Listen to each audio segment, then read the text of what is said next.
दोस्तों आज हम सीखेंगे CPNSP। ये CPSP आखिर होता क्या है? CPSP जो है वो एक शॉर्ट फॉर्म है कॉस्ट प्राइस की और सेल प्राइस की। तो कॉस्ट प्राइस और सेल प्राइस क्या होता है, चलिए इस वीडियो में सीखते हैं। कॉस्ट प्राइस जो होता है जब हम किसी वस्तु को खरीदते हैं, किसी चीज़ को खरीदते हैं, उसे खरीदते वक्त उस चीज़ के बदले में जो पैसे दिए जाते हैं उसको बोला जाता है कॉस्ट प्राइस, जिसे हिंदी में क्रय मूल्य भी बोलते हैं। और सेल प्राइस क्या होता है, जब हम उसी वस्तु को किसी को बेच रहे होते हैं और उस वस्तु के बदले में जो हमें पैसा मिल रहा होता है उसको हम बोलते हैं सेल प्राइस। तो चलिए और भी बेहतर तरीके से समझते हैं CPNSP को इस कार के माध्यम से। मान लीजिए ये कार मुझे बाजार से खरीद के ला दी। मैं बाजार गया और मैंने बाजार में ये कार 1000 रुपये में खरीदी। तो खरीदते वक्त जो मैंने 1000 रुपये दिए हैं वह मेरे लिए इस कार का कॉस्ट प्राइस हो जाएगा। और फिर मैं इस कार को ला करके अपनी शॉप पे रखता हूँ बेचने के लिए। वहीं पर मेरा एक कस्टमर आता है और मैं इस कार को उस कस्टमर को 1200 रुपये यानी 1200 रुपीज़ में बेचता हूँ। बेचते वक्त जो मुझे 1200 रुपीज़ जो मिले हैं वह मेरे लिए इस कार का सेल प्राइस हो जाएगा। तो इस तरीके से आपने जाना कि कॉस्ट प्राइस क्या होता है, कब होता है, और सेल प्राइस क्या होता है और कैसे होता है। तो जब हम किसी चीज़ को बेच रहे होते हैं, बेचते वक्त जो हमें उस वस्तु के बदले में जो पैसे मिल रहे होते हैं वो हमारे लिए होता है सेल प्राइस, यानी कि सेल करते वक्त जो पैसा मिलता है उसे सेल प्राइस मिलता है। और खरीदते वक्त यानी कि जब उस चीज़ को खरीद रहे होते हैं और खरीदते वक्त जो पैसे हम दे रहे होते हैं, अदा कर रहे होते हैं उस वस्तु के प्रति, वह पैसा हमारे लिए उस वस्तु का कॉस्ट प्राइस हो जाएगा। तो इस तरीके से आपने जाना कि क्या है कॉस्ट प्राइस, क्या है सेल प्राइस। चलिए अब समझते हैं प्रॉफिट एंड लॉस को, जो कि इस पार्ट का दूसरा भाग है। चलिए अब समझते हैं प्रॉफिट एंड लॉस होता क्या है। प्रॉफिट एंड लॉस से हिंदी में लाभ और हानि बोलते हैं। तो इसी उदाहरण के साथ हम समझेंगे प्रॉफिट एंड लॉस होता क्या है। जब हमने एक कार खरीदी थी तो 1000 रुपये में खरीदी थी, लेकिन जब हमने एक कार बेची तो उससे ऊपर यानी उससे ज़्यादा में बेची, यानी 1200 रुपये में बेची थी। तो हमें इस ट्रांजेक्शन में पैसे कितने बचे, 200 रुपये।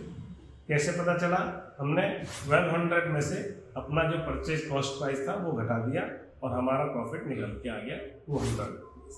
तो यानी कि हम कह सकते हैं कि सेल प्राइस में से जब हम माइनस करते हैं कॉस्ट प्राइस को तो हमारा प्रॉफिट निकल के आता है। और लॉस की गणना कैसे करते हैं, लॉस का कैलकुलेशन कैसे करते हैं।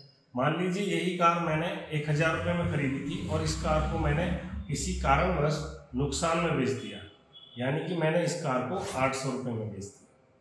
तो अब क्या होगा, ये जो मैंने कार बेची है 800 रुपये में, तो इस ट्रांजेक्शन में मुझे 200 रुपये का लॉस हुआ है। तो लॉस की गणना कैसे करते हैं, आप क्या करते हैं, सेल प्राइस में से आपका कॉस्ट प्राइस घटा देते हैं। तो सेल प्राइस मेरा था 800 रुपये, उसमें से माइनस करेंगे 1000 रुपीज़, तो आपका क्या निकल के आएगा, माइनस में 200 रुपीज़ निकल जाएगा। तो माइनस का साइन घाटे का होता है, नुकसान का होता है, लॉस का होता है। तो इस तरीके से जाना हमने प्रॉफिट कैसे हम निकालते हैं, लॉस कैसे निकालते हैं। ठीक है, अब इसमें एक छोटी सी बात और है कि आपका जो कॉस्ट प्राइस है वो आपका चेंज भी हो सकता है। कैसे, तो चलिए एक उदाहरण लेते हैं, उसकी मदद से समझेंगे कि कॉस्ट प्राइस को तब हम कैसे आकलन करेंगे। तो मान लीजिए हमने एक पुराना मकान 10 लाख रुपए में खरीदा है और 10 लाख रुपए में खरीदने के बाद उसमें जो टूट फूट हो रही थी वो हमने 2 लाख रुपए और खर्च करके उसको फिर से अच्छा नया सा कर दिया। और फिर उसके बाद हमने उसी मकान को किसी और कस्टमर को 15 लाख रुपए में बेच दिया। तो इस ट्रांजैक्शन में हमें कितना प्रॉफिट हुआ, क्या हम 15 लाख में से 10 लाख माइनस करके 5 लाख रुपए अपना प्रॉफिट दिखाएं? जी बिल्कुल नहीं। हमने 10 लाख रुपए में खरीदा था और 2 लाख रुपए और खर्च कर दिए, तो हमें वो मकान जो है 12 लाख रुपए में पड़ा। और जब हमने उसे बेचा तो 15 लाख रुपए में बेचा, तो हमें 15 लाख रुपए में से 12 लाख रुपए माइनस करके 3 लाख रुपए हमें बचे। इस तरीके से हमें गणना करनी पड़ेगी। तो हमें समझना होगा कि कॉस्ट प्राइस हमें क्या रखना है, किस तरीके से रखना है। तो कॉस्ट प्राइस हमारी लागत होती है, जिस वस्तु को खरीदने में, बनाने में, बेचने तक लाने में जो पैसे खर्च होते हैं उस पैसे को हम कॉस्ट प्राइस कहते हैं। और बेचते वक्त जो हमें पैसा मिल रहा होता है उसे हम सेल प्राइस कहते हैं। इस तरीके से आपने जाना कॉस्ट प्राइस, सेल प्राइस, और कॉस्ट प्राइस माइनस होता है सेल प्राइस में से, तब जा करके हमें प्रॉफिट का पता चलता है कि हमें उसमें प्रॉफिट हुआ है या लॉस हुआ है।